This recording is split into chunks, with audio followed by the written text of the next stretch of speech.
ॐ प्रकृतै नमः विकृतै नमः ॐ विद्यायै नमः ॐ सर्वभूतहितप्रदायै नमः ॐ श्रद्धायै नमः विभूत्यै नमः ॐ सुरभ्यै नमः परमात्मिकायै नमो वाचे नमः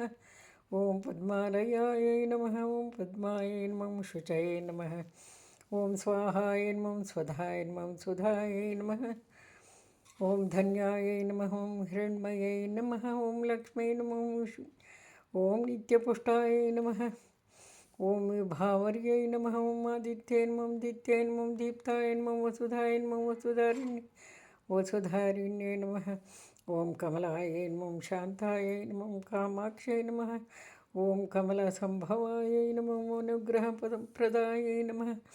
ॐ बुद्ध्यै नमः मनघाय नमः हरिवल्लभाय नमः ॐ अशोकाय नमः अमृताय नमः दीप्ताय नमः ॐ लोकशोकविनाशिन्यै नमः ॐ धर्मनिलयाय नमः ॐ करुणायै नमः ॐ लोकमात्रे नमः ॐ पद्मप्रियाय नमः पद्महस्ताय नमः ॐ पद्माक्षै नमः पद्मसुन्दर्यै नमः ॐ पद्मोद्भवाय नमः पद्ममुख्यै नमः ॐ पद्मनाभप्रियाय नमः रमाय नमः पद्ममालाधरायै नमः ॐ देव्यै नमः पद्मिन्यै नमः पद्मगन्धिन्यै नमः पुण्यगन्धायै नमः ॐ पद्मिन्यै नमः ॐ पद्मगन्धिन्यै नमः पुण्यगन्धाय नमः सुप्रसन्नाय नमः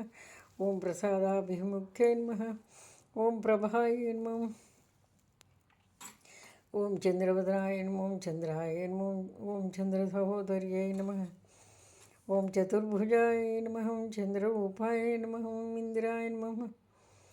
ॐ इन्द्राय नमः ॐ इन्दुशीतलाय नमः ॐ आह्लादजनन्यै नमः ॐ पुष्टे नमः शिवाय नमः शिवकरे ॐ शिवकर्यै नमः सत्यै नमः ॐ शिवविमलाय नमः विश्वजनन्यै नमः तुष्टे नमः दारिद्र्यनाशिन्यै नमः ॐ प्रीतिपुष्करिण्यै नमः ॐ शान्ताय नमः ॐ शुक्लमाल्याम्बरायै नमः ॐ श्रिये नमः भास्कर्यै नमः बिल्वनिलयाय नमः ॐ वरारोहाय नमः ॐ यशस्विन्यै नमः वसुन्धराय नमः उदाराङ्गाय नमः ॐ हरिण्यै नमः हेममालिन्यै नमः ॐ धनधान्यकर्यै नमः सिद्धे नमः ॐ सौम्याय नमः ॐ शुभप्रदाय नमः ॐ रूपवेश्मगतानन्दाय नमः वरलक्ष्मै नमः ॐ वसुप्रदाय नमः ॐ शुभाय नमः ॐ हिरण्यप्राकाराय नमः ॐ समुद्रतनयाय नमः ॐ जयाय नमः मङ्गलादेव्यै नमः ॐ मङ्गलायै नमः ॐ विष्णुवक्षस्थलस्थिताय नमः